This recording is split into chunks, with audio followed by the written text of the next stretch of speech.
Here. How we doing?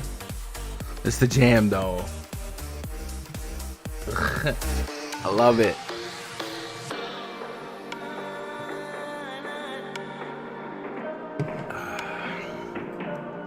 Happy Sunday, boys.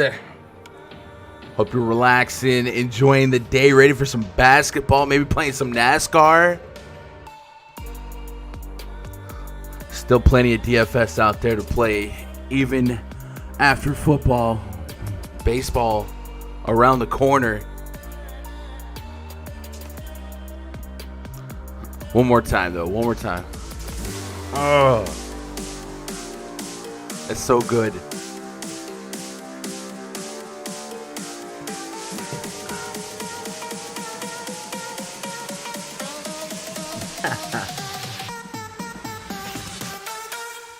What's up, Yali? Damian Carnahan. What's up, dude? Pinstripe Pimp, Earth to Air, Quan. Solid picks, chips and chairs for everyone. We're just passing them around. Let's go.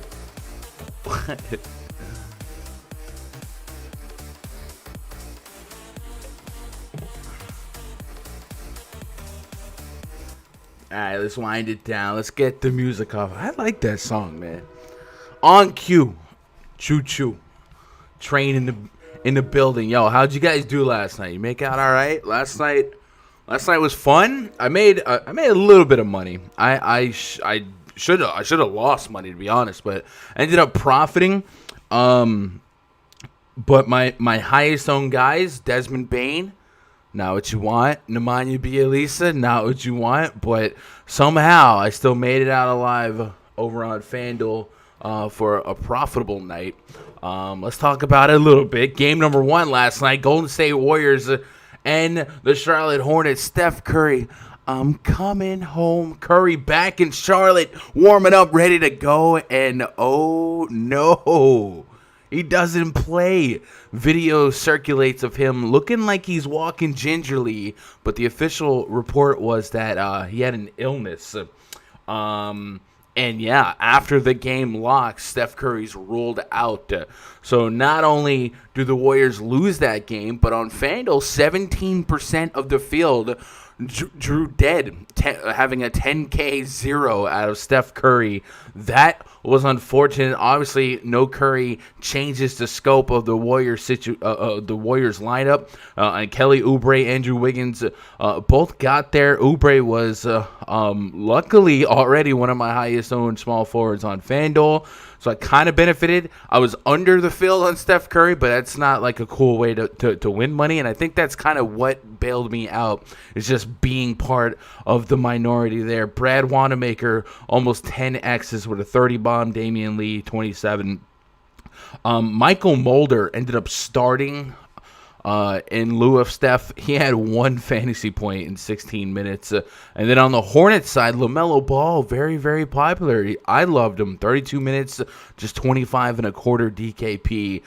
Terry Rozier was really the only Hornet that was worth having for tournaments, 50 fantasy points. So that game started this slate off wild enough with a curveball. And that's just, man, NBA DFS, man, every now and then, it seems frequently at that, there's just some weird stuff that happens. And I think what was even more weird about the Steph Curry incident was it wasn't that, like, the video looked like he was limping, right? But they were adamant about reporting that he had an illness, and no one knew of this illness all day. And then shoot around or pregame warm-ups, boom, can't go. Like, what? So that's unfortunate. If you had him, he was a very strong debate versus like a Westbrook or even pre-flop a Lillard, though I think most of us had Lillard ranked higher. Sacramento and Chicago, the Kings, Luke Walton. This is another example of hashtag DFS. Marvin Bagley was him and Daquan Jeffries. The report before the game would continue to be on a minutes restriction. Marvin Bagley comes out and plays 35 minutes on a minutes restriction. Now, luckily, I thought at 5.4K on DK, similar price on FanDuel, I thought he could still give me 30 no matter what. So I still had a ton of Bagley. But that the report in itself is just holy. I saw a lot of you guys on Twitter reached out to me and told me that you swapped off with Bagley after that came out. And that's unfortunate. But past him, they ran out a weird lineup anyway, where Whiteside started. The game prior, Bielisa saw a bunch of minutes. Didn't this game, 12 minutes. Whiteside just 16 minutes. He was a fun global swap from Wendell Carter Jr. Didn't really gain or lose any traction between those two. They put up basically the same game. But Halliburton, solid 5-6X. Buddy Hield, same thing. De'Aaron Fox, not so much, but at 8K on De'Aaron Fox, if you had him on whatever site, like, you're not feeling the worst if you don't have LaMelo or Steph Curry at this rate, right? 39, heck, at that point you take it. Then the Miami LA game, both teams scored under 100 fantasy points. Kendrick Nunn, I did not have him in the pool, 45 DKP. And he was the main guy you wanted or needed from the Heat. Kudos to you guys if you played him, 40 minutes of him. And then on the Lakers side, Kuzma, I had him. I didn't have any Wesley or KCP, and I think specifically I even said on yesterday's stream, I was like, yeah, why would I play KCP or Wesley Matthews when I got Desmond Bane? If Desmond Bane takes the shot volume that Dylan Brooks takes, he shoots efficiently enough that I'll just gamble on that. No, bad idea, bad gun. Not only did Desmond Bane not get the shot volume, he took 8 shots, just 24 minutes. D'Anthony Melton outminted him, and then just all of the Grizzlies were lackluster at best. Suns still a tougher defensive matchup. Really, no one that you probably landed on pre-flop. Like Cameron Payne was a great play, Dario Saric a great play, but those guys don't really make a ton of sense pre-flop until this game gets lopsided. And then Washington and Portland, at least Washington and Portland lived up to what we thought it could be. And I think this is what really helped me out because I had a lot of these 4 guys, Lillard, Rocco, Cantor, and Derrick Jones Jr.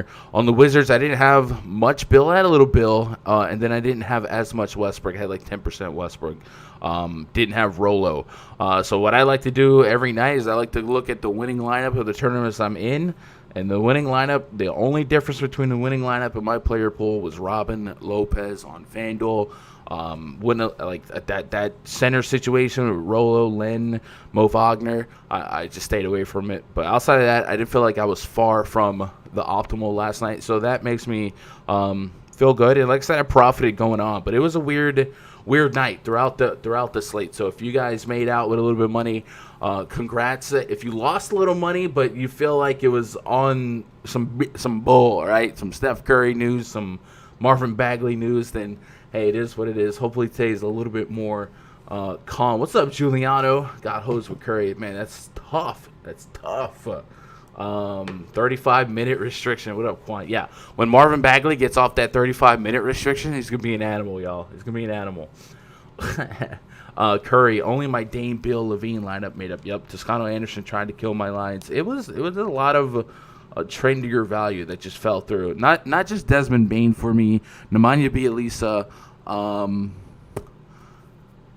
and those were the main 2. I leaned on those 2 pretty heavily. So I fully anticipated losing money. And then I looked up at the end of the night and I had a couple lineups in the top 1,000 on the 100K. So what are you going to do? Earth to air, broke even on Curry, kill me. Yeah. Curry, Bane really hurt me. I was right on KCP, McCall, Derrick Jones, so getting better. KCP, great call there. McCall, minutes, chipping a chair, good stuff. Derrick Jones Jr., I had him, and it just basically came. You know who else I had? Garrett Temple. It just basically came down to 30 minutes at a good spot against bad defense, and I was like, you know what? Let's gamble on it, go for it, and it paid off. And those small plays, like I think that's what helped me have a profitable night. So sometimes it just be like that. Today, another medium-sized slate, couple stud options, some news to watch. So we'll navigate, and we'll be all right. Mike, you did not win, though. I mean, we profited it, so that's the goal pre-flop. Win a little bit of scratch. More than you walk in with. Here, what up, fish? Let me check the... check the Discord, man. That bull bot. Any top shotters out there? Y'all grinding? I'm about to make a big top shot move worth 2K pre-flop, but I'm hoping at the end it'll give me 8K. So I've been thinking about that, but I'm just watching prices rise, and I don't know how long to hold before I flip. Looking at the live chat.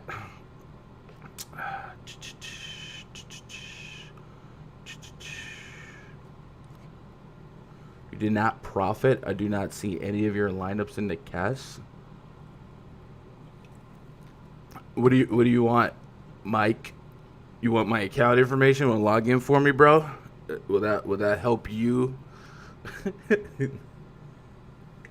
Can we not talk about Boban? Yo, that Boban card I sold for $250. I saw it back in the 400s yesterday, and I was like, oh my god. Yeah, you would think Boban would be a little bit more like fun in Top Shot in terms of just inflated value for no reason. Nope, not the case. Even when he was part of that Metallic Challenge, his price kept dropping on me. But man, giving up Halliburton and James Wiseman dunks, that's tough. Ben snapping, yo gun, when making lineups on a lineup optimizer, do I use highest ceiling or highest floor? I use ceiling. The thought process being if the dude hits his floor, like, you don't win a tournament. So if you're scripting to win a tournament, then go for it. Just screen. There's always one. Just screen share like you do everything else. Mike. I got you, buddy. In the interest of transparency, if it'll make you happy, I will pull up my FanDuel and go to yesterday's contest. I ran 20 lineups across the board. So let me pull up the, what was it, $3? The 100K to first?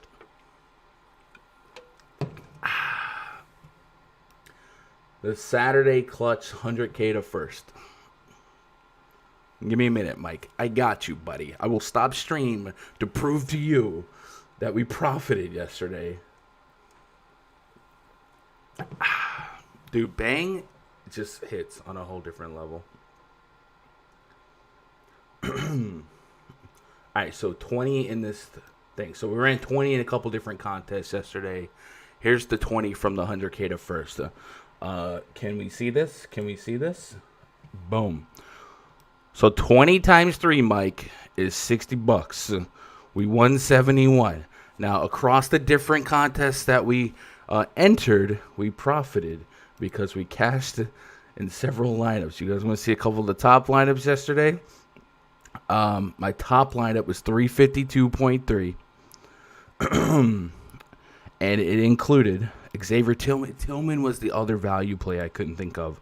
It included Tillman, but the rest of the lineup was guys that we talked about on the stream and guys that were in the player pool. If we pull up all entries and I compare my pool to first place, Robin Lopez, the only guy that wasn't in the mix for me. But what are you going to do? All right, you good, Mike? You believe me now, Mike? You believe me? Let's close it out. Chat, we made money yesterday. Don't prove nothing. I mean, I just wish, I get it. Like, if someone watching people with a mic and a YouTube channel, oh, I don't believe them. There you go, Mike. We made some money yesterday.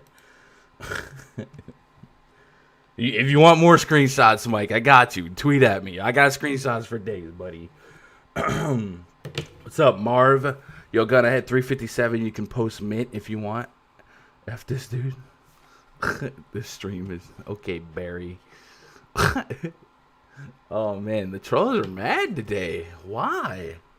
I don't get it, man. I don't get it.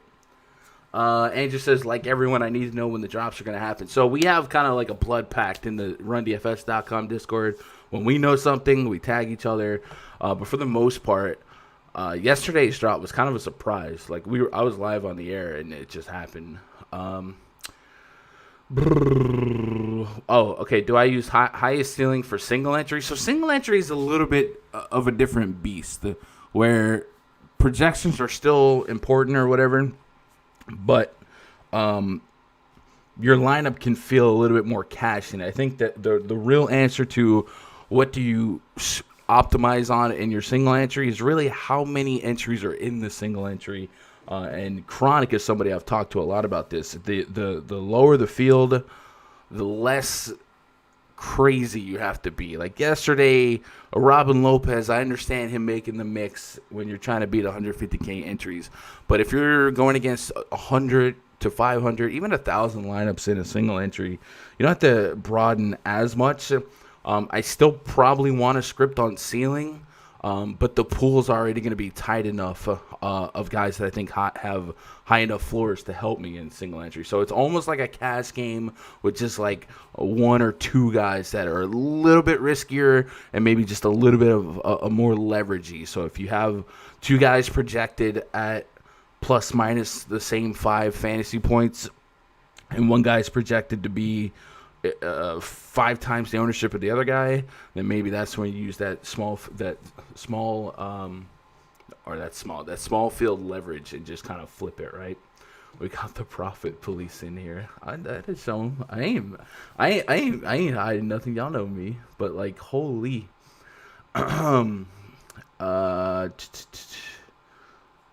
Barry told me, Gun, you didn't need to prove. It's fine. Like I get it. I get it. You could doubt a lot of people on YouTube or whatever, but we've been around for more than a week, man. Y'all know me. It is what it is. I guess it's gonna be a solo stream, which is cool. We got this.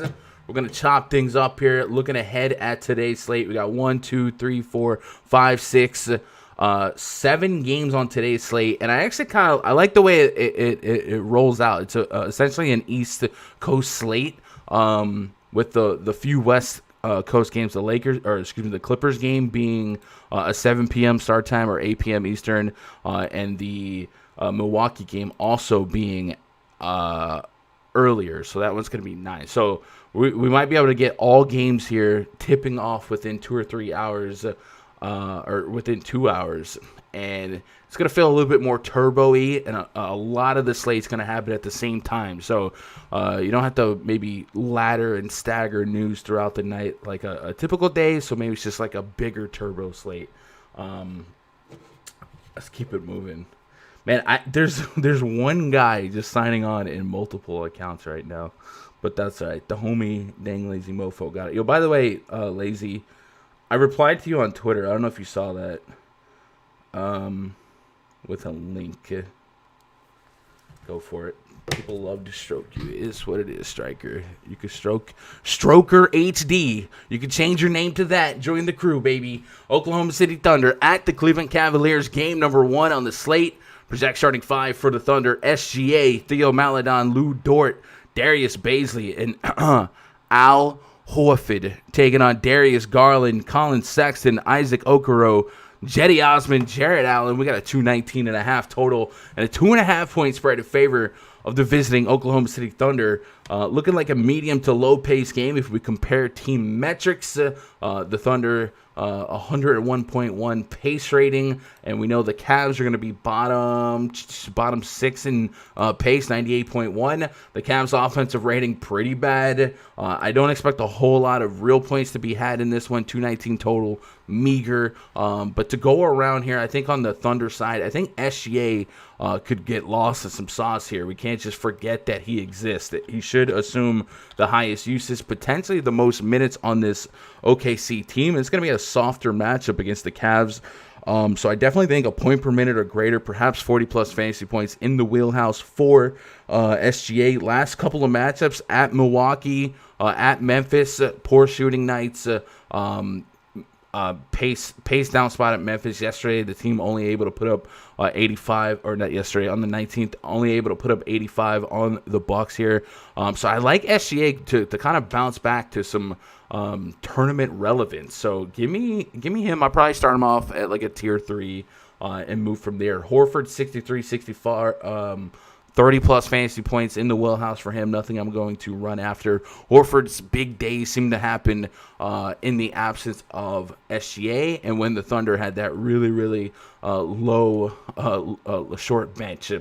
The rest of the Thunder are just like ancillary, supplementary. I think Bazley has a chip in a chair to maybe make some tier 3 considerations. I don't think I'm going to dabble with Maladon, Dort, and Diallo. I feel like their prices are still kind of elevated with the projected roster that's available for this one. So I'm probably going to stay away from those guys. And even Isaiah Roby, 5K, 4.6. I just don't think I get there unless specifically like one of the front court guys is out, and then he's the next man up. So right now I think I'm just writing down SGA. And if I had to stretch to some Bazley, I don't mind that. On the Cavs side, Darius Garland is still an intriguing click for a puncher's chance at 30-plus fantasy points. Colin Sexton's a little bit uncomfortable. He likely is going to draw a lot of Lou Dort, who's been making some waves defensively. And then in that front court, Jared Allen is 7'4", 7'1". Yes, without Andre Drummond, I think there's going to be games where Allen just pops off for 50. But in this pace, and I don't necessarily think this matchup's anything like to write home about, I'm probably not going to go crazy with the Cavs here. It was one of the worst offenses on the slate.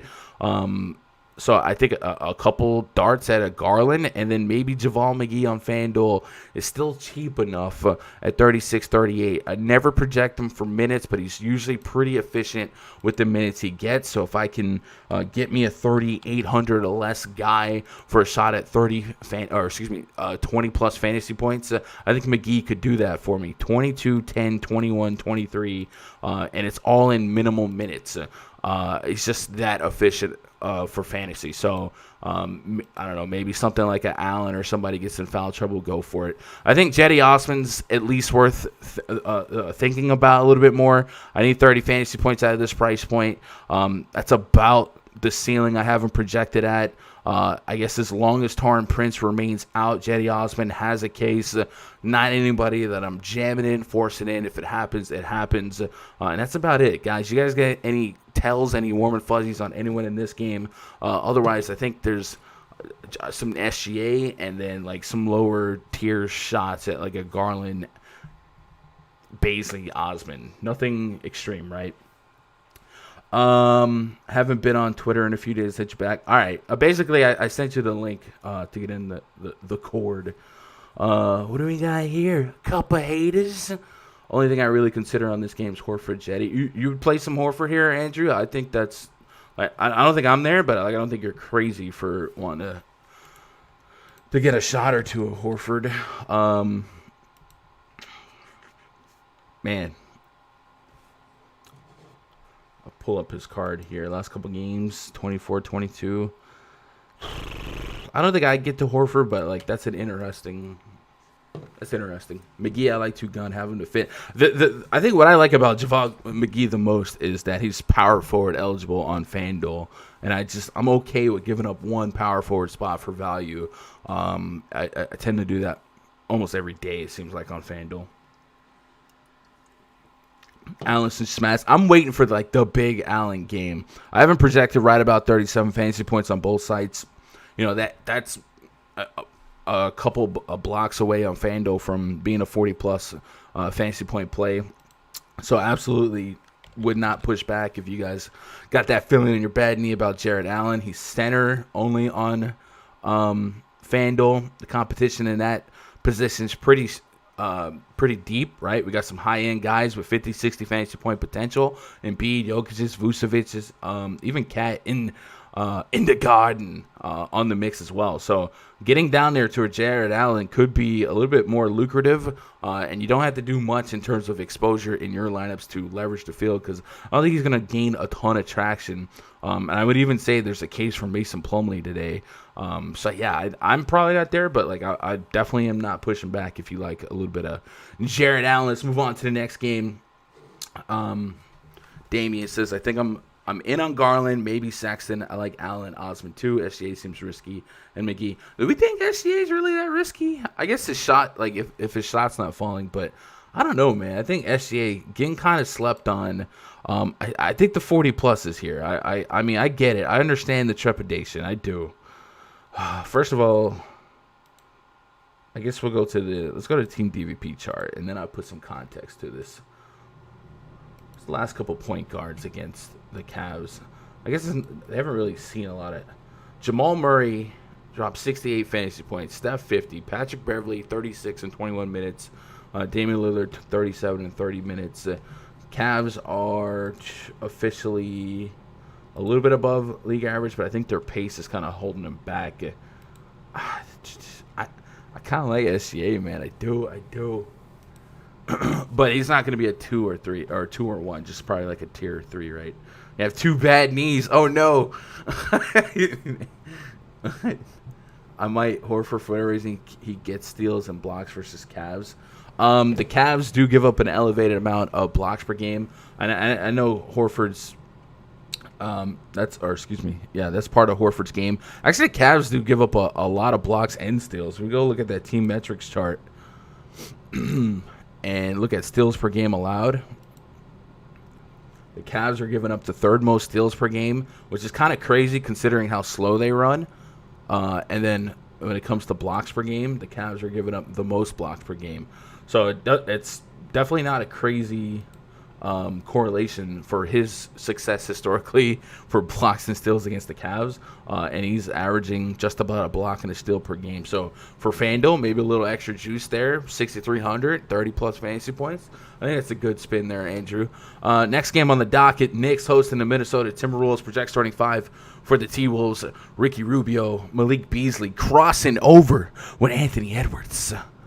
Jared Vanderbilt, Karl Anthony Towns, the Big Cat, Ernie Ladd taking on Elfrid Payton, Reggie Bullock, RJ Barrett, Julius Randle, and Nerlens Noel. 216.5 is our total for this one. 3.5 point spread in favor of the New York Knicks. Really, really nice spot here, I think, for the Knicks. And the reason being is we can put some very, very high minutes on a few people, but particularly Julius Randle and Nerlens Noel. Julius Randle has the potential here in the go-home stretch of the All-Star break to put up a monster game. He is projected in my stuff for 37 minutes, easily leading the team in minutes played. And this matchup is what you want. The T-Wolves defensive rating, 114.2 points per 100 possessions. There's like the Sacramento Kings.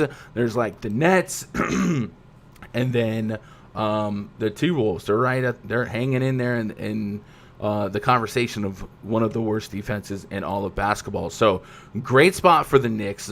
A little bit of a pace-up spot for them, too. I think Julius Randle is at a price point where people just aren't comfortable clicking his name. And I think 50, 60 fantasy points is easily in the range of outcomes in this matchup. Nerlens Noel on both sides, right at the 5K range. I need that 30-plus or about that 30 fantasy point game. But I think in this matchup, it's viable. Noel, somebody I think we can lean on for blocks. He averages 2 blocks a game so far this season. And the T-Wolves are giving up just about 6 blocks per game, which is amongst the most in basketball. So it's a positive matchup in that regard. Those are probably the 2 guys I like the most on the Knicks side. I think the spin the wheel, make a deal guards of death when it comes to Peyton, Burks, quickly, Derrick Rose. I think I'm out on those guys. I think Rose played for the Wolves. Maybe if you guys had a tell on one of those, you can go for it. But I think I'm out on those guys. If I really got into a pinch, RJ Barrett's a little bit interesting, finally under 6K for those minutes in this matchup. Stands to reason that not just Randall or Noel would be positive plays, but I just don't want to get too diverse into my guard and forward exposure, particularly with as many or as deep as the Knicks have been running in that regard. But RJ Barrett is just kind of chilling there at a cheap price in a good spot. On the T-Wolf side, I think Karl-Anthony Towns at 9'3", 9'5", he might get lost in the sauce, in the shadows of the Jokic, Vucevic's, and Embiid's. He does have 50-plus fantasy point potential, and I think this is a positive spot.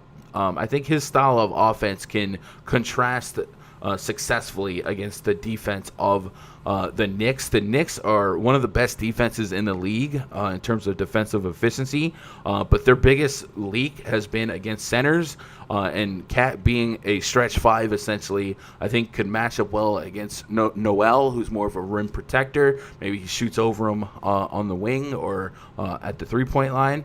And then, outside of that, I really don't think I get to any of these Knicks any of these T-Wolves players other than Cat against the Knicks. And I probably just get to a small percentage of Cat anyway.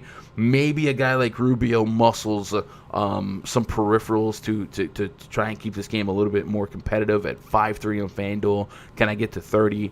But I do think their rotation's pretty spread out. Beasley's interesting now that he's on the south side of 7K. I think 35 to 45 is a not astronomical window range of outcomes. And then Anthony Edwards, he'll chip in a chair, right? He'll take a million shots, and he won't necessarily be extremely efficient. But when he is efficient, like we saw in that Lakers game, he could drop 51. 14, 15 shot attempts the last couple games, only hitting a couple. In that Raptors game, it's actually kind of ironic, right? Everyone shared that poster of Edwards dunking on Watanabe, and it was one of 2 field goals made, and their team dropped 81 real points. So it's just kind of, that's how basketball works. That highlight was cool, but from a real basketball perspective, Edwards had a terrible game. But I mean, those are just like chips and chairs, right? Cat's the only guy I think that I start at like a tier 3, and I'd have to meditate on if I even get to some of these T-Wolves. Like I said, people aren't giving the Knicks credit. Their defensive rating really, really stout. The only thing holding them back is how bad they've been offensively, and I think we're starting to see that change a little bit. But give me Randall. Give me Randall to start off with. And I think Randall could be one of the highest floor to ceiling ratioed players. So I'm going to be pretty bullish on Randall exposure. I don't know. I don't want to say he's tier 1, but I can't see him being less than a 2 right now. What up, Lorenza? How we doing? Anthony Edwards is already a meme now. His post-game interviews, I mean, he's entertaining. I'll give him that.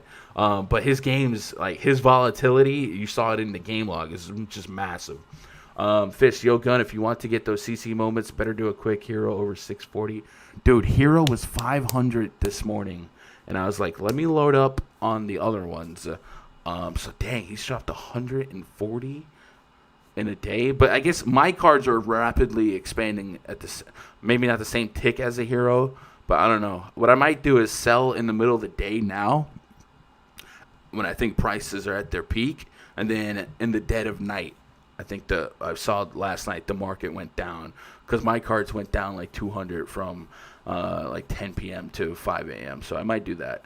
Randall plus Giannis on FanDuel going to be a good way to start the build. I think so. Very high floor, high ceiling ratio. Kentucky versus Kentucky. Narrative bomb. Yeah. With that, a little bit of Tom Thibodeau revenge, right? The Timberwolves. Y'all remember that? That was a fun stretch. Detroit Pistons at the Orlando Magic. Another game tipping off at 7 p.m. Eastern. Project starting 5 for the Pistons. Dennis Smith Jr., Wayne Ellington, Sadiq Bey, Jeremy Grant, Mason Plumlee taking on MC Dub, Evan Fournier, James Ennis III, Gary Clark, and Nikola Vucevic. We got a 210.5 total. The Magic favored by 2.5. DeLon Wright out, Blake Griffin out, Killian Hayes still out. The Pistons, I mean, this is a weird matchup because I think metrically this is going to project to be a slow-paced, low-scoring game. If we compare the Pistons to the Magic pace-wise, Detroit 5th slowest pace, and then Orlando's bottom 10 as well, and they've actually been matched against some fast-paced teams lately. So I think Orlando has a chance to be even slower, especially since they don't have a lot of their guards. And then offensive-wise, Orlando Magic right now the third worst offense in basketball, and Detroit's still bottom 10. So this matchup itself has a chance to just be a low-scoring yuck fest, but there's still some spots I want to take advantage of. Obviously, Nikola Vucevic, under 10K of FanDuel, 10.3 on DraftKings. He just keeps getting it done. Last Slate, he just went absolutely ballistic against the Golden State Warriors, but the Warriors are going to pace it up a little bit and kind of force you to keep up. This one being a more neutral pace, maybe 50 to 60 is a little bit closer to what his potential ceiling is here, and that's not a bad thing. I'm just saying maybe we taper our expectations a little bit. And I think he's in the mix here, and I probably start him as a tier 3 for me in terms of exposure, and he has all the potential to move up. But I think this Magic rotation is starting to get pretty diluted. Also, I don't know why I have Gary Clark. I put him down for 0 minutes, and I still have him in the starting here. The Pistons sides are a little bit more interesting because without DeLon Wright, who has been pretty decent in that point guard role and representing 30-ish minutes, who do we give those to? Because they still have no they trade away Derrick Rose, so now they don't have DeLon Wright, they don't have Derrick Rose. Who picks up the slack? It's easy to just look at Dennis Smith Jr. here. I think at 4,600 and 4K, I get it. And then I kind of want to look at Josh Jackson as well to maybe pick up some of that slack. So those two guys I'm going to be wrestling with in terms of how much do I want of them, if I want any of them, because I do like point guards against the Magic. They're giving up the 4th most fantasy points per game to opposing point guards, and then against opposing shooting guards, they're giving up the most fantasy points per game. And it's really been paying off for scoring guards. I mean, this is the matchup that Fred VanVleet dropped 50 real points on. So I think Dennis Smith Jr. and Josh Jackson have the potential to surprise some people today. But also we can go back to Sadiq Bey and Jeremy Grant. I think those guys have plenty of merit in terms of shooting volume and minutes played here. And then Mason Plumlee, 7K for Plumlee just doesn't feel fun. But he has been part of the backbone of this fun Cinderella Pistons team that he might surprise some people as well. But I definitely think I want one of these Pistons guards or forwards that I can see facilitating the most. I think Jeremy Grant's kind of the lazy answer because he's going to have the highest usage. And I think we have to just have some Jeremy Grant because not only does he have the highest usage, but I got him at 38 minutes. And if you can just be a fantasy point per minute at under 8K, I just think that gives me a lot of potential. But one of these guards, and I don't know, you guys interested in some Dennis Smith today? He's 4K on DK. I would love 25. Got 23 minutes against Memphis. Could that stretch to 28, 29, be a point per minute? He's not missing the point per minute mark by a lot in the last 3 games. And maybe his involvement goes up, his facilitation duties go up. And then, like I said, Josh Jackson's another guy that we've seen be point per minute or greater off the bench here. But this is just I got so many people involved here getting 9 or more minutes. I got Frank Jackson in the mix, Saban Lee, Svi Mikhailiuk. It gets annoying. So I don't want to get too diverse and too much exposure to a game that may not put up 200 points. But I do think there's going to be at least 2 Pistons that I want to throw in the mix. And right now I think Jeremy Grant's easily the number 1.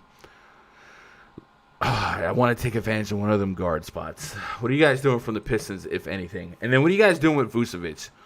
If you had to rank Vucevic, Jokic, Embiid exposure tonight, assuming Ben Simmons is in, is Vucevic 3 behind Jokic and Embiid? I think projection-wise, yes. But I'm curious. What about Wayne Ellington? I have Wayne Ellington at 23 minutes. I mean, I don't think he would assume a lot of the ball handling for them. So if you're just trying to take advantage of the DVP matchup, I mean, that's fine. But I don't know. I don't have them projected for deep minutes because of how thin they are or how deep they are at shooting guard rotation. Plug and play Dennis Smith Jr. Don't overthink, says Lorenza. All right. DSJ's good chalk tonight. You could also interest me in some Ellington, Bay, and maybe Frank Jackson, ? Says Andrew. Okay. Damian, I'm in on DSJ. Low-key butthurt my Mavericks traded him, but KP's a franchise player. Yeah, you have to take Porzingis. Scott says, told you Miami, Washington were the bets for all the money last night. Nice. Josh Jackson's kind of expensive. Yeah, I kind of need 30 at that price point. So I don't know if I'm overpaying there. I don't know if the opportunity cost is that great there. But obviously DSJ has a lot of wiggle room. Ellington got 5 assists last game. For what it's worth, I do like Josh Jackson. All right, a bunch of Ellington love there. Ross Fournier. All right, so on the Magic side, if you want to run it back here, I think Evan Fournier on DraftKings seems a little bit more compelling to me, even though it's just a $500 split. I think his scoring, how he scores, is a little bit more rewarding for DK points anyway. Couple threes, less taxing on turnovers. So at almost 7K on FanDuel, I really, really want to push high 30s, 40 plus. I think he can, but just kind of thinking out loud there. And then Terrence Ross, again, chip in a chair, and they kind of reversed the pricing between Fournier and Ross on FanDuel to DK. Almost 7K for Ross on DK just seems like there's not meat on the bone at all after he goes in there. Marv said Vooch is third after Embiid and Jokic. I'm fine with that. DSJ is a lock for me on FanDuel. I mean, this is that showcase opportunity, right? Next man up. Dennis Smith Jr. has been kind of a journeyman the last couple years. Definitely has a chance to show up and show out and maybe earn some keep or earn his next opportunity with a good stretch of games. And the matchup is super, super solid. The only thing I'm worried about is I don't want to get overexposed just because of the total, the pace. You know, two teams that are really bad at offense. I don't want to get overexposed to a game that might put up 200 points. So, but Dennis Smith Jr. sounds like he's going to be super trendy. And yesterday I was not about the guard value life on FanDuel, and I think today it's a little bit more obtainable because we're not super stacked at the top. Matter of fact, we're almost super stacked in the front court, right? So Dennis Smith Jr. 4,600. I would want, at his ownership, I don't want less than 25 fantasy points. And I guess it's kind of a little safer to project him. Look, he got 3 blocks and steals last game, so that's a good sign too, to make me feel a little bit better about him on the old FanDuel. All right, let's move on to the next game here. Philadelphia 76ers at Toronto Raptors. Projected starting 5 for the Sixers: Ben Simmons, Seth Curry, Danny Green, Tobias Harris, Joel Embiid, taking on Fred VanVleet. There's a V in there, people. That's a V, not an F. Norman Powell, OG Anunoby, Pascal Siakam, Aaron Baines. We got 223 total, 3-point spread in favor of the Philadelphia 76ers. The news to watch on this one is Kyle Lowry, and I think at last check, Lowry was doubtful. Yeah, he's doubtful. Ben Simmons is probable, although he was probable last game, and then Shake Milton's probable. He's missed a couple games, so look out for the status on Simmons and Shake Milton. Like I said, Simmons was probable last game. He ended up not playing, but a full-strength Sixers team on the road. They've been playing a lot of 500 basketball on the road, and the Toronto Raptors, without Kyle Lowry here, probably going to have to put deep minutes over there on Fred VanVleet, and I think at 8K, A2, he's definitely worth a couple shares here. I probably don't tier 1 him. I definitely start him as a tier 3. I'm curious to see if I move up on that. And then Norman Powell is kind of getting to that price point where you don't want to plug him in, but he just keeps getting it done. I had Norman Powell as a tier 1 for me against the Milwaukee Bucks. Bucks, one of the fastest paced teams, and you're going to have to chalk to keep up with them. I think the pace is a little bit more neutral versus what the Bucks will bring here. So I'm not going to tier 1 him. I probably 3 or 2 him and go from there. And then I'm probably down on Anunoby, Siakam, guys like that. Chris Boucher is cheap enough on both sites to where he can chip and chair his way to 6X, so I'm fine with that. The Raptors do give up an elevated amount of blocks per game. Joel Embiid averages over a block per game. Nice little spot there. Joel Embiid at this price, I'm kind of torn on what to do. I definitely believe in this dueling MVP campaign narrative between him and like LeBron. We're seeing just Embiid drop monster games, but if he falls to an average game and his ownership gets a little bit overhyped, then I wonder if I can make up the difference elsewhere. Like if this is just a 50 fantasy point game, I think everyone's happy, but I do think you get a little bit of a leash financially for your fantasy salary if you went the other way. 37.5 minutes against Toronto last time. He dropped 62. Again, raw points is raw points once you get over 60 fantasy points. And if he drops 60, there's a great shot that he's going to help you get to the top. Last game, though, put some context to it. No Simmons, no Milton. Instead of putting another scorer on the court, they put Matisse Thybulle on the court. Instead of Simmons, he had 50 real points. Chicago Bulls, one of the worst teams in basketball, or defenses in basketball, and one of the higher paces. 26 shot attempts there. So we still expect Joel Embiid to lead the team in usage and volume, shoot volume, and his teammates are buying into this MVP stuff. I've seen Tobias Harris take to Twitter to kind of push the stuff. So they're feeding him. So he's a good play. I'm just trying to play a little bit of devil's advocate and wonder if this spot's a little bit rougher for him to pay off the 10 9K prize points. But tier 2 at least, just because of his floor ceiling ratio, and the matchup's not really something I'm running from. The rest of the Sixers, though, if Ben Simmons is healthy, if Tobias Harris is 8-2 with the healthy Simmons, Seth Curry is just very volatile. I think it's just Embiid for me on the Sixers here. I'm curious to see if you guys agree or disagree on that one. And then with Shake Milton back in the mix, I think even the secondary guys, even Seth Curry probably gets a little bit of a hit there, and then like Maxey and guys like that probably just get pushed aside. So I think it's only Embiid from the Sixers for me. Do you guys agree or disagree with that one? I think the Sixers are like max priced right now. 8K Harris, 9.6K Simmons, Embiid's 11K. That's tough. So yeah, give me Embiid, run it back a little bit with Van Vliet. I'll probably have a third of Van Vliet versus Embiid ratio. And then Boucher, I think, is the other one that probably deserves a little meditating. Chat, what are you doing? Favorite play from this game, points per dollar. It's probably still Embiid. Points per dollar, if this is the game you're talking about. Andrew says, I'm liking Tobias.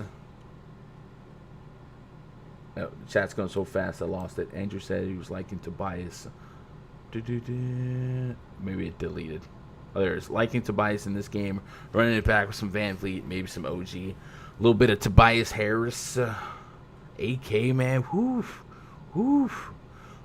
Damian says, is Terrence Ross viable on FanDuel? He's very close to 7K, where it just seems like you get super ceiling expectations. So unless like a Fournier or somebody was out, I don't really, I don't love it. I don't love it. Ball and Brown are balling right now. Yeah, I feel a bounce back game for Utah. Watanabe. Okay. Don't worry, nothing to do with Sixers on the road, especially when the Raptors are figuring it out. So the Sixers on the road thing isn't necessarily something that I mean in terms of Sixers might lose or fall flat. It just means like the game might stay more competitive because as average as the Sixers have been on the road, they've been really good at home when they're full strength like this. Lorenzo says, give me a 50 burger for Van Vliet. Van Vliet, guys. There's a V. And a 40 burger for Powell.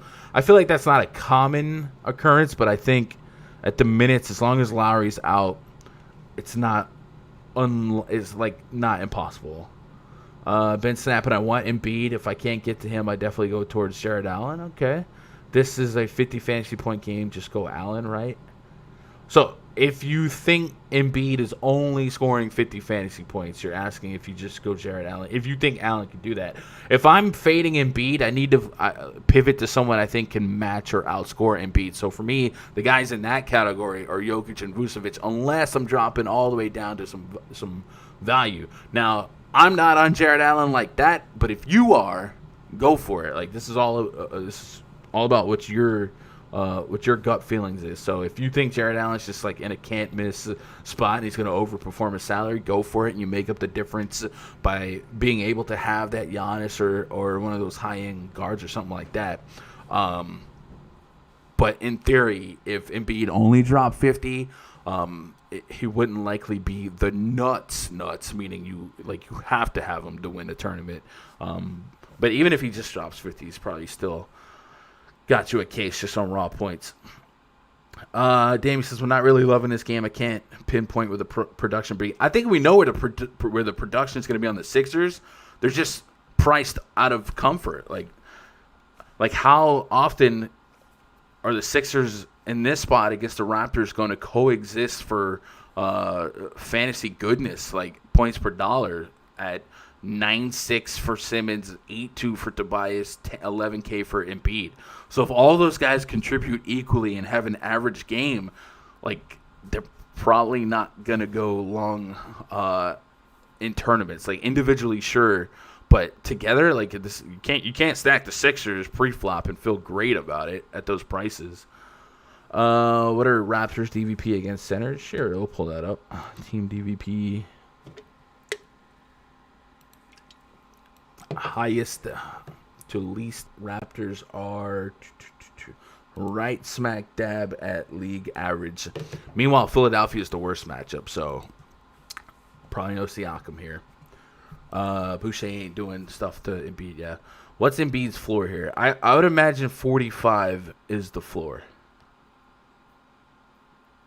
Bembry if there's no OG. So I think OG's going to play. Like, he's played a couple games now. And I probably don't get the Bembry, even if OG was out. Are you projecting Embiid higher than Jokic? I think right now I am. Full disclosure. I will tweak these projections after I get off the air. But right now I got Jokic outscoring Embiid right now by 5. That's significant. But they're essentially the same price on DK. And on FanDuel, there's a $400 gap. So on FanDuel, I got a 4-point difference. So I actually do have Jokic outscoring Embiid here. So because of that, I'd probably go Jokic. I don't have my ear to the ground on ownership exposure or projections for those guys. But like I said, if two guys are projected to score within 5 points of each other and ownership is going to seesaw, like leverage 101 is go the other side. Do you like anybody from Toronto? I think Van Vliet just for the minutes. And Norman Powell's been getting it done. So if Lowry's out again, and we've already identified that we don't want to pick on this front court, I think the guards are going to have to pick it up. So Van Vliet and Powell would be the two guys I target. But I'd have some tapered expectations. Also, Patrick McCaw back in the mix here. Not really relevant. I just wanted to do that bit. I haven't done it in years. Patrick McCaw back in the mix for the Toronto Raptors. That's right. Patrick McCaw back. He's back. Anyway, moving on to the next game. Atlanta Hawks, 7:30, 30 minutes after the Slate locks. Atlanta Hawks hosting the Denver Nuggets.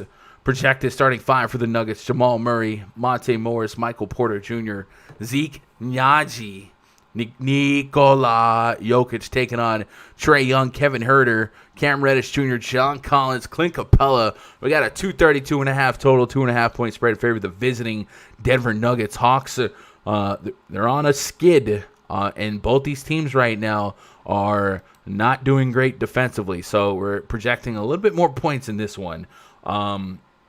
The Denver Nuggets and the Atlanta Hawks have fallen to bottom half of the league in terms of defensive efficiency, and offensively, both teams have been really good. So I think because of that, just to go right back to that Jokic and Embiid discussion, comparatively, we have almost a 10-point difference in game totals. So that's enough to kind of push to Jokic just a little bit, just because we know how involved he's been offensively.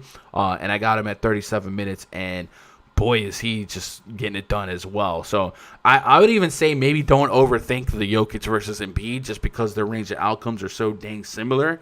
But yeah, I think Jokic is in a juicier spot, perhaps pre-flop. Jamal Murray coming off an incredible game. his price has been juiced up. I mean, this is a guy that we weren't clicking real fast at 6K earlier in the season. Now he's 8.3, 8.6, and we're just kind of like, do we play Murray here? Will Barton back in the mix. Monte Morris is healthy again. It is the Atlanta Hawks. This has been a very viable and mostly lucrative spot for opposing point guards. Last couple point guards against Atlanta. Kemba Walker is coming off a 50 fantasy point game in 34 minutes. Jaylen Brown the game before point per minute. Malcolm Brogdon 40 plus in 34 minutes. So Jamal Murray certainly has a plus matchup, and I think one of the things going his way is minute projections. And last time out, with Murray dropping the 50 real points, 68 fantasy points, he was still a solid handcuff to Jokic. So you could have combined those two, handcuffed those two for 110 plus fantasy points. So you got to love the minutes. You got to love the back-to-back 20-plus shot attempt games. He's on one right now. So I think at 8K, the heart wants to not play him just because at 6K we weren't locking it in. But he's just on one right now. We see him get into these stretches. I think the Nuggets offer several guys that have viability for fantasy rosters today. Michael Porter Jr. under 6K. I got him at 34 minutes in a super good matchup. If he can point per minute his way in 34 minutes, give me 35, 34 fantasy points. Yeah, put him in the mix. Could we 3-man stack Nuggets today?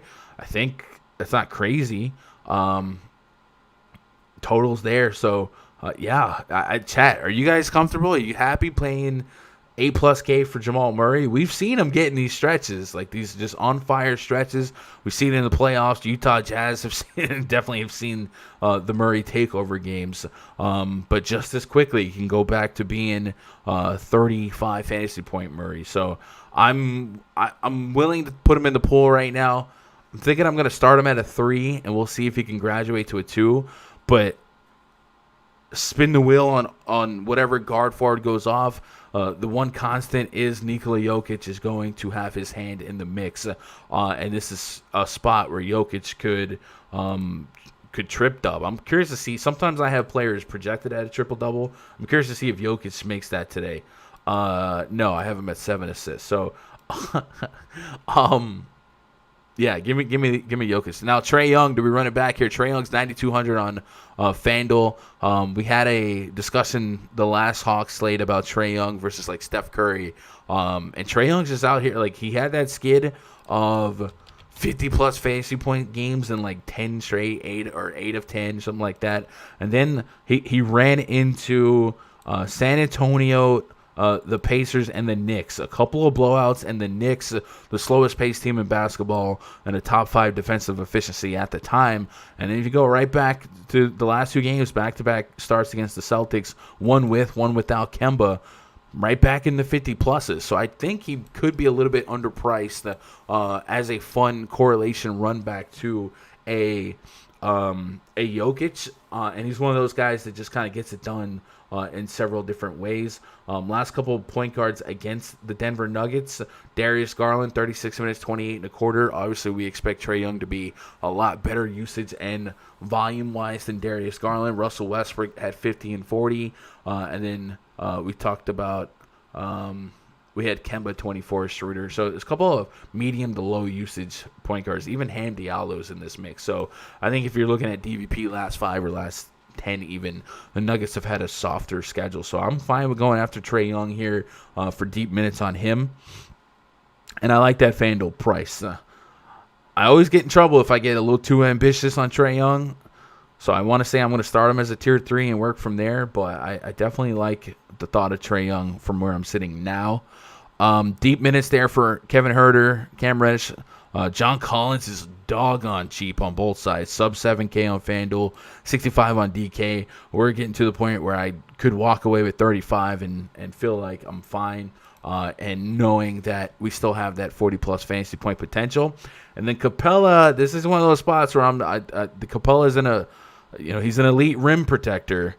But you put him out there floating with Jokic, I think Jokic has a big game on him. So I might stay away from Capella, and I think they might have to lean on Collins just a little bit more. So I'm down on Capella today. And I think I'll play a little bit of Collins, man. I think this game is fun. Let me see what you guys got on this one, because I think this is important. I think the Jamal Murray 8K decision is a strong one. Lorenza says, I love Murray. I don't feel like I'm chasing, but I could feel another 50 bomb. It's the matchup. It's certainly the matchup to curtain call what he's been doing. Damian, I'm on Murray. He's a flamethrower. Capella has that crazy upside as well as Jokic. So maybe. I don't want to put anyone off of Capella, but Capella's more traditional, and Jokic is just like a whole new breed of what centers can be. And I just think Capella's defensively he's more of a rim protector and dunker. And I think Jokic is going to pull him out of his comfort zone. So I'm probably away from Capella there. Joel and Osman or Giannis and RJ? RJ Barrett?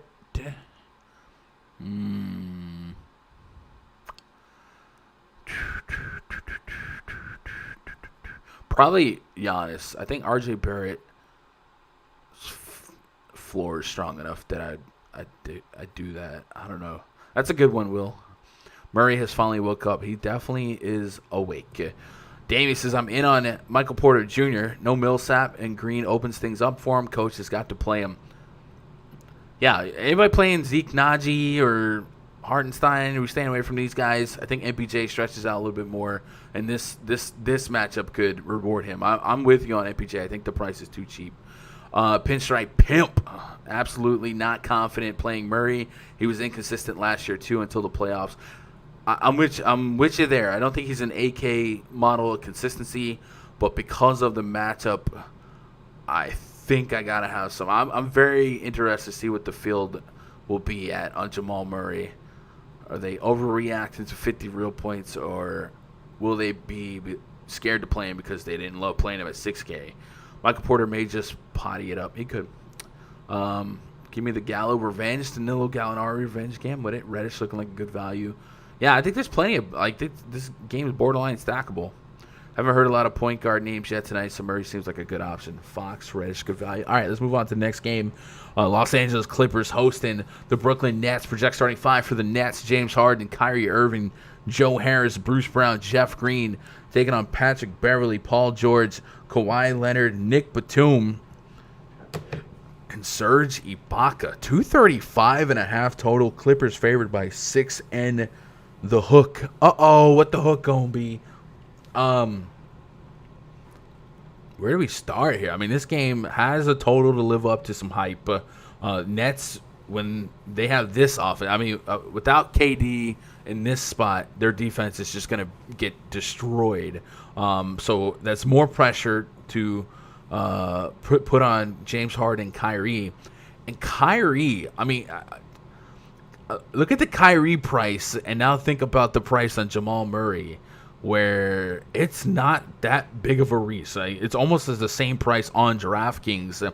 And is Jamal Murray going to be higher owned, and Kyrie just play the same minutes, potentially same volume? Like, are you shocked if Kyrie takes the same amount of shot attempts as Jamal Murray today? I don't know. That's interesting. Yeah. So what are you guys feeling on this one? The Clippers are looking a little bit more full strength as of late. Great spot for Paul George and Kawhi Leonard. I think both these guys are.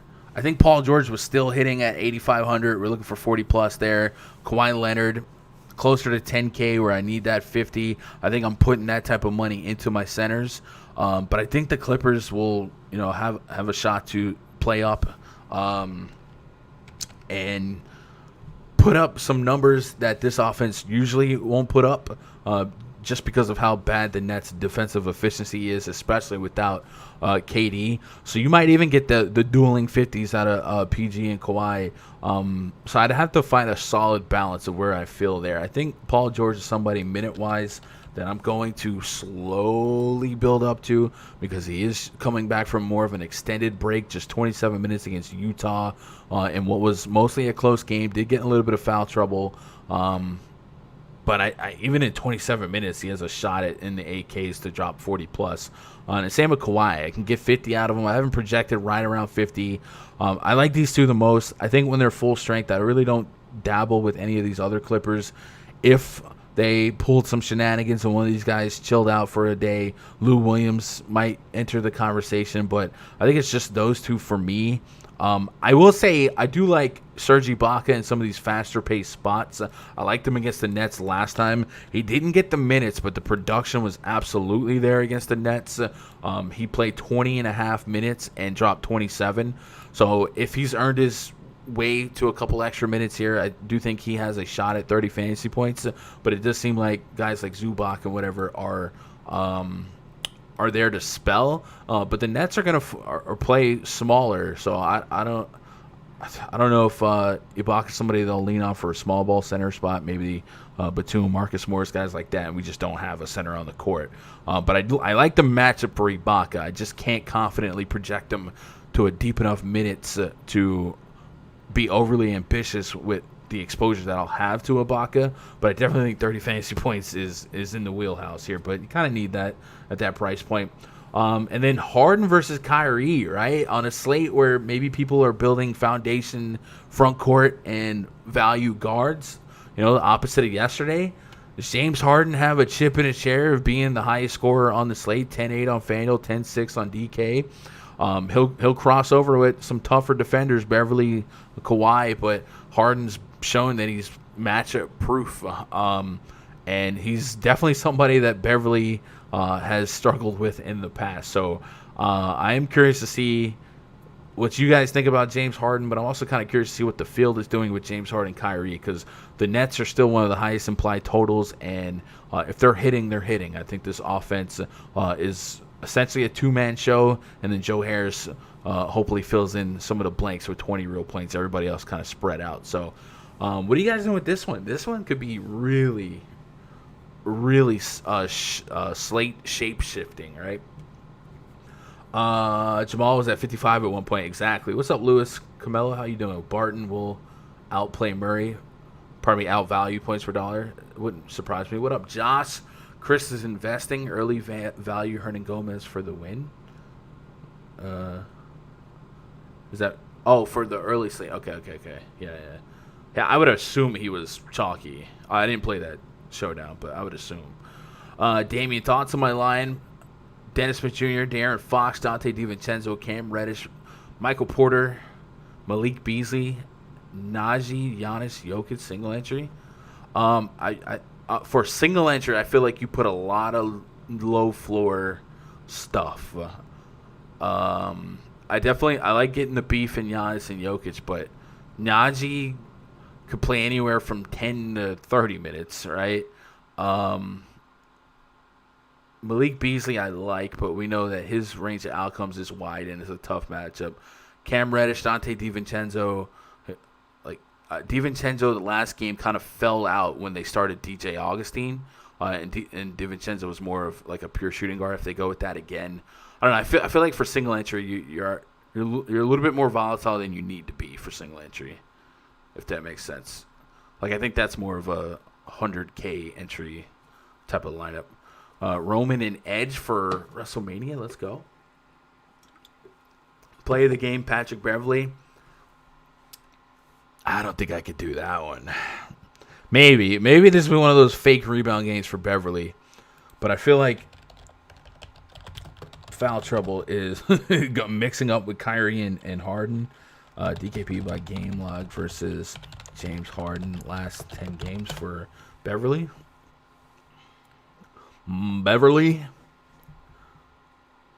So 34 in there in 29 minutes. Otherwise, 17 or less. With these fouls looking like though. 2. He's fouled out against Harden in 3 of his last 4 games against Harden.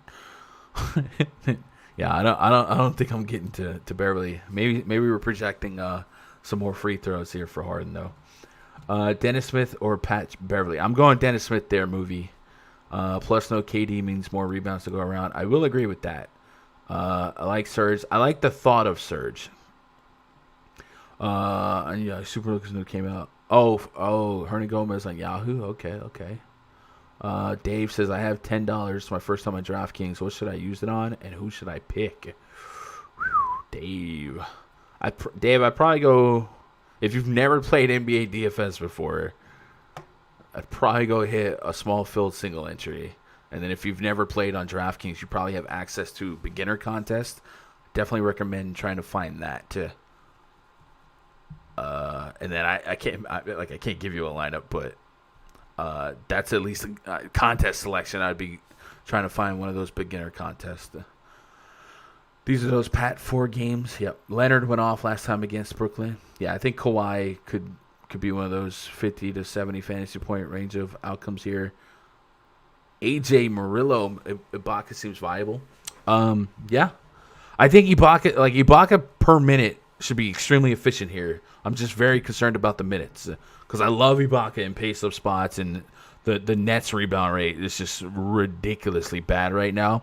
But they have a front court, Batum, Ibaka, Marcus Morris, Ivica Zubac. They already have a front court that's pretty diverse in minutes in a minute rotation, and we've seen the Nets just play no center basketball. So while DeAndre Jordan, I do have him baked for 20 minutes, I don't necessarily it doesn't mean that they're gonna have a center on the court at all times in terms of what the player actually is. You know what I'm saying? It could just be all forwards and guards. Let's move on to the next game, which is our last game. So we'll take a pause for the cause. We'll do a couple of plugs here. Let me double check. Did Labs tweet any news? It doesn't look like anything new came out while we've been on the air. Easy Sunday, right? Slow ride. Did you guys see this DeMarcus Cousins stuff? Yesterday came out, Boogie was is expected to part ways with the Rockets, and then earlier today there's a report that he's expected to play Monday. Like what? What? Devontae Graham doubtful for Monday. So nothing new to speak of for today's slate.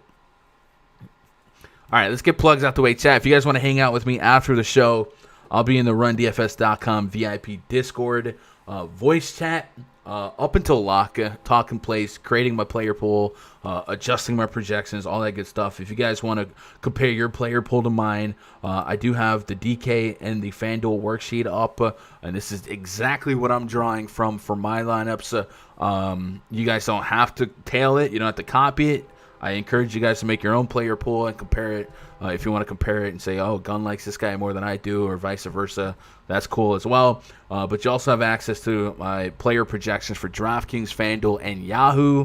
And then the player props tab, which will have projections for points, rebounds, assists, PRA, 3 points made, all bettable stuff on DraftKings Sportsbook, and then also the fantasy points projections, which is based on FanDuel scoring, which is also what PrizePicks.com uses for their fantasy point over-unders. If you guys have not heard of PrizePicks yet, it's a cool way to further reward your individual research on matchups and guys in good spots today that maybe you don't get exposure to.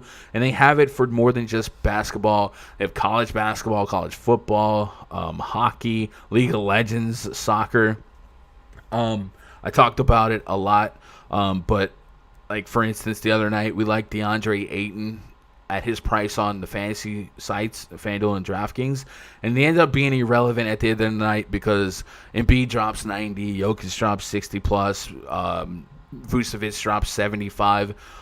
So if you still want to take advantage of knowing that your research was right and on point, you can make some money off of it. Check out PrizePicks.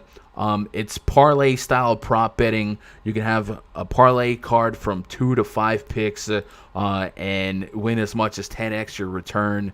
I think it's fun. Like it's fun to not have to worry about the guys out there with Kendrick Nunn or whatever, and you're just isolating your research to a couple of guys, a couple of matchups. So check it out. If you guys do want to try it and you haven't tried it yet, look for. Oh, there it is.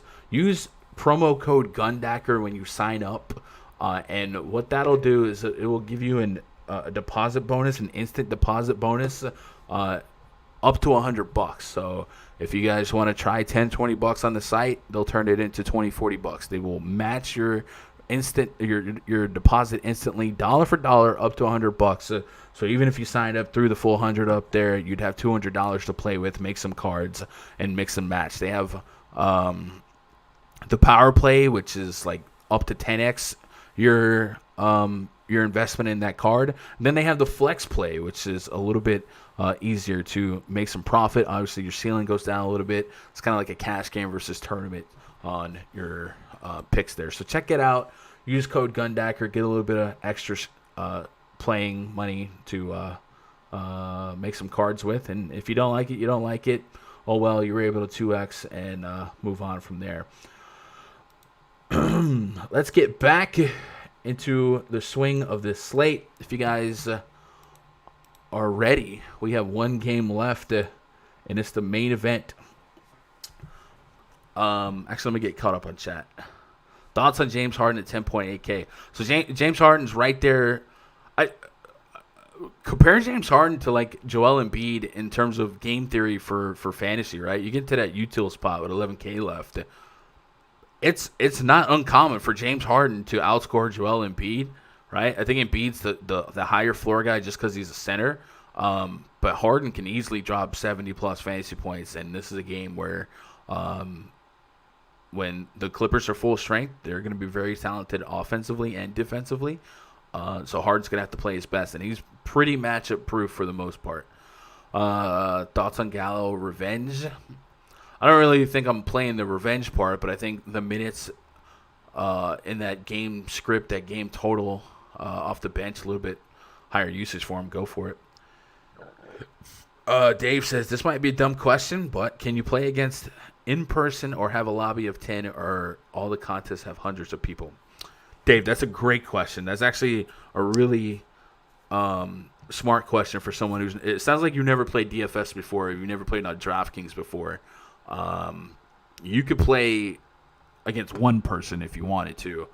I would recommend, if you are brand spanking new, to search for the beginner contest.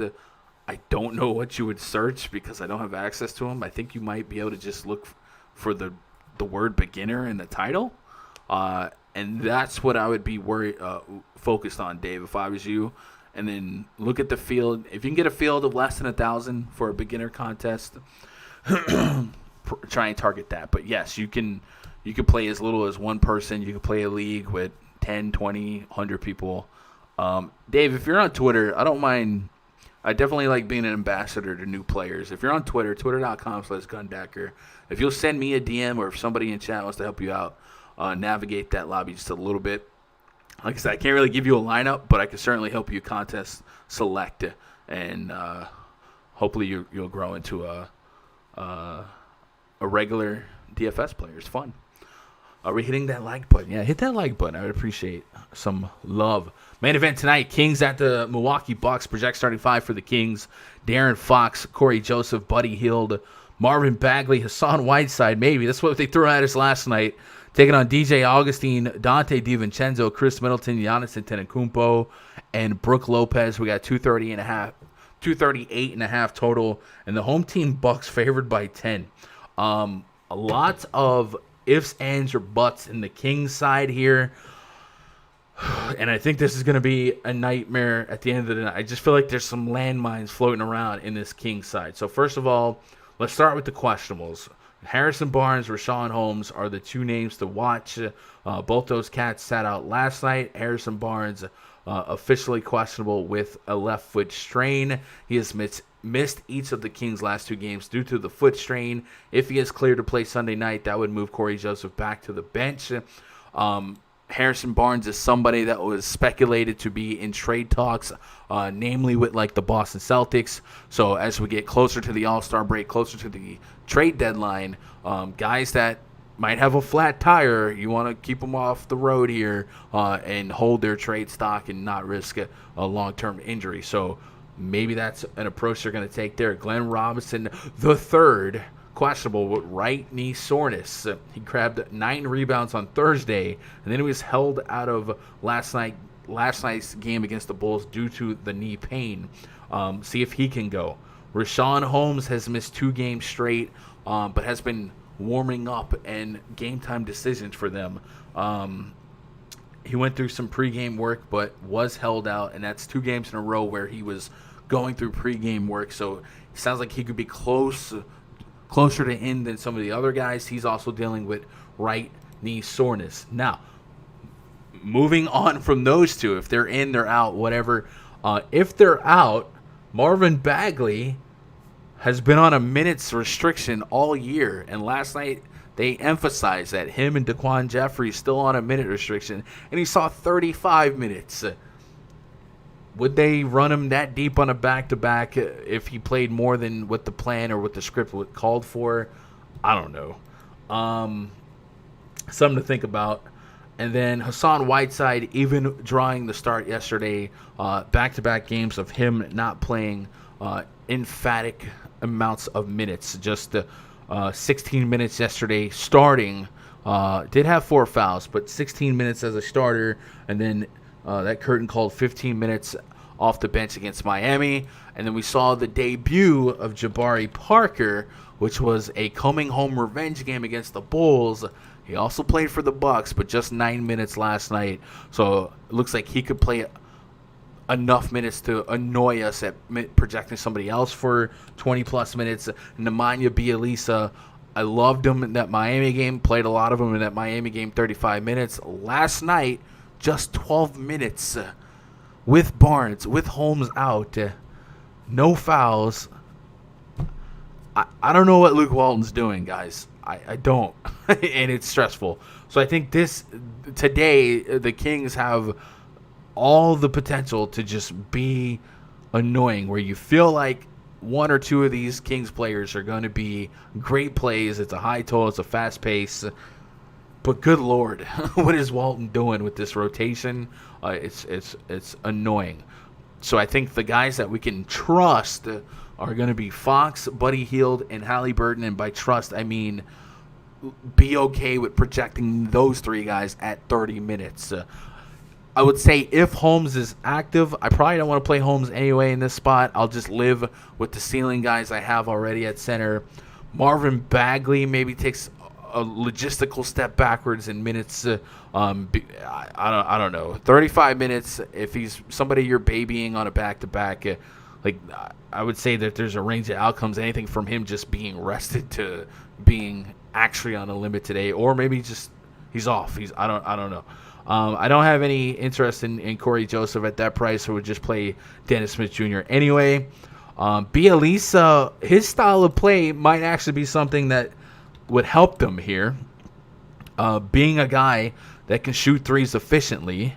1 for 3 last night, 2 for 9 against Miami. Like, he can chalk threes, and against the Milwaukee Bucks, you start getting dug into a hole. This is one of the guys that can help you stretch the floor a little bit and run up and down the court and chuck some threes. So he would make sense, but I don't know if I could trust Walton here, and I would say he's at least priced at a point, or at 5K. I need that 30 fantasy points so I can live without it. The Kings are going to bring the league's worst defensive rating to this game against the Milwaukee Bucks, who have do they have the league's best offensive rating? I think it could be that. Yeah, 118 is the league's worst, and offensively, the Bucks have the second best offensive rating. So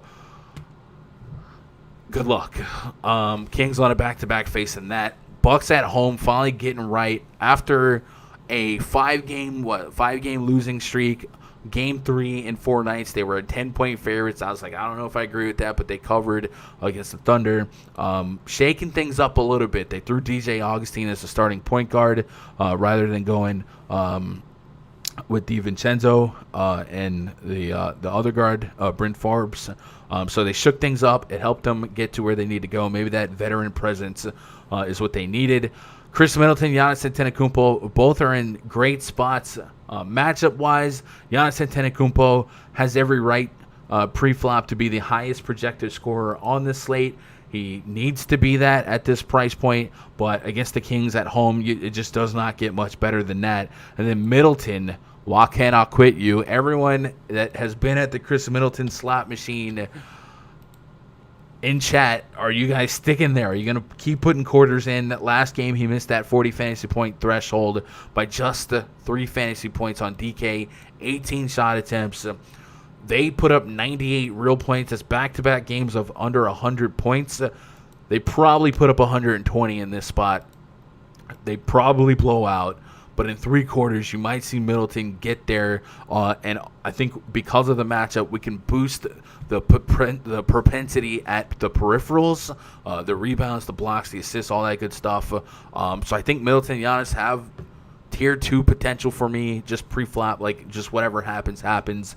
Even in a blowout against this Kings team, it's very likely that they get there. And then DJ Augustine, if he started again at under 4K, while we're talking about Dennis Smith Jr., would it be crazy to project Augustine for a successful day against the league worst defense, Sacramento Kings? If Augustine gets 30 minutes against the Sacramento Kings at 3,800, he could 10x. And it's just a spot where I don't think I'm going to miss out on that.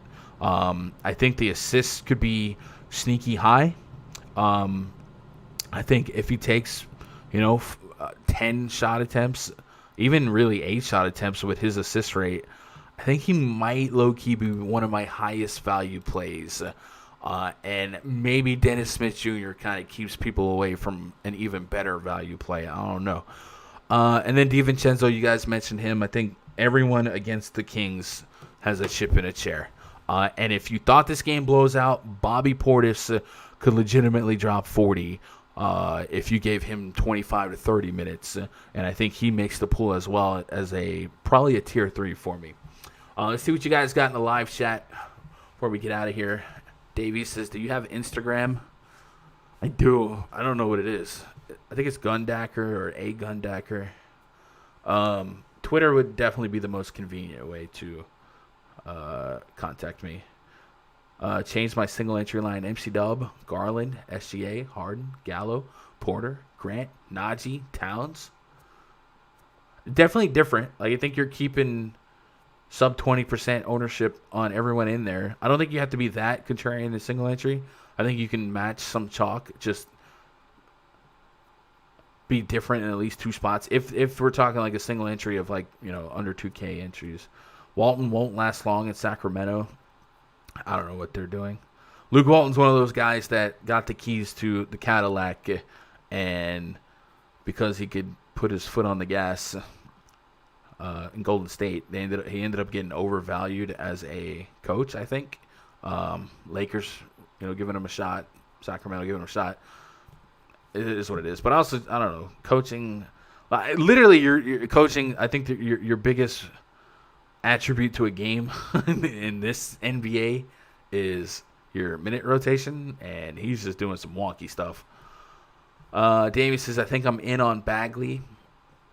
I think if you believe Bagley's minutes are there, like he's definitely a very talented per minute guy and has every right to be a near 7K player if he's going to be a 30-minute plus per game player. So if you just think he's underpriced still and you want to attack that while his minutes restriction is out there, go for it, right? Pete says Buddy Hield because he chucks threes. I like Brolo. It's the Kings defense. Yeah. Brolo is cheap enough to give him a case for value. Not anything I'm running to or away from. I think Hield, Tyrese Halliburton, Darren Fox, if they get into a spot where they got to close a 20-point gap or something like that, that's logistically the team you want out there to try and be your scorers. But who knows what Luke Walton would do there, right? Definitely think like Kojo needs to be kicked to the side in a panic. Josh says, I like Jeffries in a blowout factor. So Jeffries is supposed to still be on a minutes restriction. Our snake drafts of 6 good. For DraftKings, I've never done the snake drafts on DK or FanDuel, but that might be a good way to get your feet wet. But that's not something I'm familiar with. I think snake drafts for DFS, if they don't have a salary cap, which they don't, which I've been saying forever, if you added a salary cap snake draft, like I would be all over that. But in snake drafts, you essentially you're just racing with everyone to grab Giannis, Embiid, Jokic, like all the highest projectors. There's not really a lot of creativity and fun in that. But as far as are they good, I guess they're fine. If you were gonna do a snake draft, maybe do it like 30 minutes before lock, just so news comes out and all the sharks are busy working on their exposures. Middleton on FanDuel for sure. Yep, I stopped putting quarters in a few games ago for Middleton. It's the Kings. I'm staying at the Middleton slot machine. Don't be the guy that gets up. I'm done. This machine's rigged. You walking over to refill your bang, and you look over and some old lady sits down. I think I'll play Chris Middleton today. Slot machine crank. Chris Middleton with 55 fantasy points against the worst defense in the league at home. Like, it's very possible today. Didn't miss it by much in that last game. So I don't know. I'm there on it. FanDuel 7-2. Even if he got 38, I'm probably not dead and stinking just yet. Kyrie or Jamal Murray for FanDuel. I think that's an incredible 1v1. I think that's the strongest 1v1 on the slate right now. My heart wants Jamal Murray, but I think if the Nets are going to live up to their team total, it's obviously going to be the backs of Kyrie and Harden, and I think they'll be able to give Beverly fits. So in deep field tournaments, I'd probably say Kyrie. In shorter field tournaments where I think Jamal Murray has a chance of being higher on than Kyrie, I would go Jamal and just kind of chalk block. But leverage-wise and deep field game theory, I think Kyrie has the case. I could be wrong on that. I could definitely be wrong on that in terms of ownership, but I'm assuming the hot hand right now is Murray, and people chase that in this spot. Vooch or Joker? I'm probably going Jokic. Jokic's in a massive total. I think he's in a great spot, so I probably go Jokic there. Anyway, chat, that's it. I got to get in the RunDFS.com VIP Discord, get in that voice chat. Plenty of time for you guys to come join me. If you go to RunDFS.com, get yourself signed up. Instantly, that'll unlock the VIP forum, the onboarding thread. There'll be a link to the Discord where you can jump in the voice chat, and there'll be a link to the spreadsheet where you can navigate some easy-to-read research tools and my player pool if you guys want to kind of see where I'm at. Check that out. What's tomorrow's schedule looking like for a potential Monday stream? I'm hoping we get another like Thursday 3-game slate because I've been giving back my Sundays off. Tomorrow's a 6-game slate. Bulls, Rockets. Ooh. All right, 6-game slate. I'll probably try and stick with the 3 p.m. Eastern time slot. When I push a little bit later, maybe at worst 3:30. So I'll probably try and stick with that. And then on the week in general, we got a big slate on Tuesday, decent slate on Wednesday. Thursday's, Jesus, 6-gamer. I'm about to get no days off until the All-Star break. Man, we're getting a lot of slates here that are 5 or more pending like COVID postponements. Yeah, it just keeps going. The next small slate is Thursday, March 4th. So we're going to hit the ground running. Actually, that's not even a small slate. That's just an awkwardly. So March 4th is the last slate before the All-Star game. So it looks like we're hitting the ground running here. Lots of decent-sized slates. It's going to be perhaps some trade development, stuff like that. Guys making that All-Star push, and maybe some guys getting rested for that extra break with the All-Star break. We see a lot of veterans get rested right before it, right? Fournier on FanDuel. Yeah, I think Fournier should be at least second on the team in shot attempts, if not one. So I think he's fine, but it wouldn't be like a lock or a tier 1 or anything like that. Just looking at FanDuel, because he's a small forward, right? I really like the Nuggets stack. Like, I think Michael Porter Jr. has a strong case, and Fournier's almost 7K. So I might even points per dollar MPJ over him for like $1,000 cheaper. I don't know. It just seems like a spot where it's hard to put MPJ at a failing result considering the matchup. But that's going to do it, guys. I appreciate you guys hanging out with me on a Sunday afternoon, man. There's lots of money for you guys to go out there and get. Hopefully, you get all the money. If I don't get it, hope you get it. And you guys have Twitter, twitter.com/Gundacker. Tweet me them screenshots. I want to see your success. Sometimes your success feels like my success. So I'll be in the RunDFS.com NBA voice chat. Otherwise, have an excellent day, a great day, a profitable day. Enjoy your family tonight. Most of the games are the same time. Relax a little bit and charge up for Monday. I love you guys. Good luck. God bless. And go win some money.